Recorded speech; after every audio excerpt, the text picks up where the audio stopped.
right, well, we're back, and let's jump right back in with this next question. When I listen to your music, it connects to the sadder, more realistic parts of myself, and I guess that leads me to question, who are you really trying to connect to?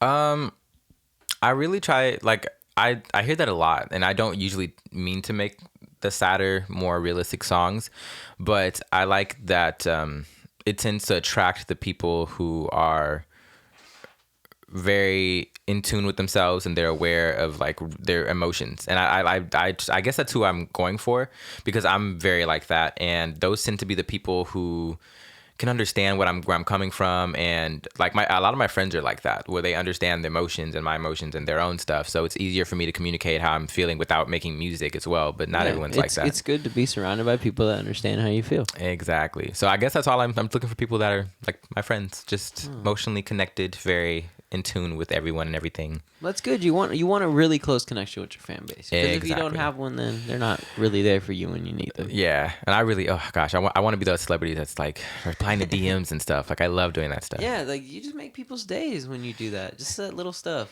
Sometimes people need like a pat on the back with somebody. Yeah, I'll give you a pat on the back. So I've also got a chance to listen to a song called "Pull the Plug," and I really want to get in depth on how that song was created and what you were thinking. Yeah. So, wow.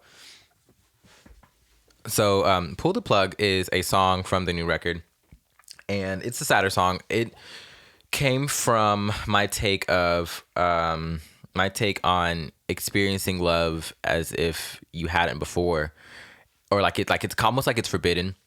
And that brings you back to the machine and the electronic aspect. I felt like if a computer or a robot or us as people without emotions felt an emotion for the first time, it would obviously be extremely overwhelming. And so much to the fact that you might even want to die. Because even now, even though we experience love every day in so many different types of ways, heartbreak still is one of those things that can really hurt people and make them want to like wish they aren't here. And that's what hence the term "pull the plug." Like, it's just a song about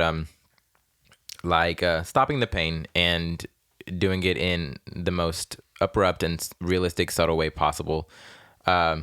Yeah, and kind of admitting toward the end of that you are a human with emotions, so it's not cool to play with those things. That's all it is. It used to make me so sad to sing that song, but now, like, oddly enough, as sad as the song is, it makes me happy to perform it. Like Now it's empowering because you got the emotion out. And kind of, in a way, yeah. It makes me like, ooh. it's good to humanize and be felt. Mm-hmm. I'm really excited to see how people like react to it, or what the feedback is when I perform it, like December 19th at Scout Bar.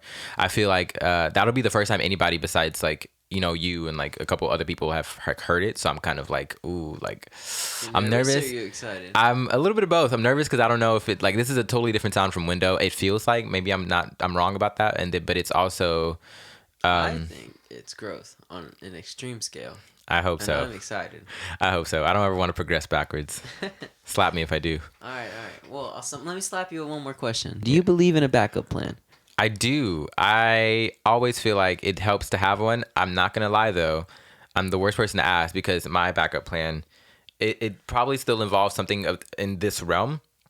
I don't see myself ever doing anything that's not somewhat music related or business related in a sense. So, but I feel like if you've got other talents or you have other hobbies, it's nothing wrong with working your 9 to 5 and also making your music when you can, and like promoting yourself as an artist, and then also taking off and coming home and filling out that time card, like whatever you have to do to make it a living. Right? Yeah, people think like, yes, music and this business, the industry builds character and it does a lot of things for people as humans, but it doesn't act.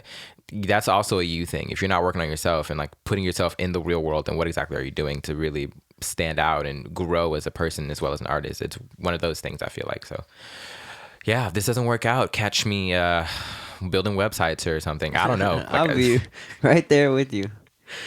I'll be learning how to hit be me a camera. up. Call me. Yep. We'll build you some websites. Solid, Yeah. Robin, Rollid, Sobbin sites. Yeah, Sobbin sites. Only Sobbin come up. sites. This doesn't work. Okay, well, tell us a little bit about your keys to success and end us off on a good note. I think, wow. I think one of probably the only key to success that I would give someone. I would just say whatever you do, do not waver. I've been in a lot of instances where I felt like I had to minimize myself to make other people feel bigger, or to not intimidate anyone, or to kind of fit in where I was. But I'm learning, and I've learned over the past few months, even the past couple of years, that I don't have to do that, and I shouldn't settle for less just because everyone else around me is doing that. If you have a dream, or if you want something, do not be afraid to do it 100%. If you want to be Beyonce in a stadium, there is literally nobody telling you that you can't. And those people that do tell you that you can't, it's that self-projection.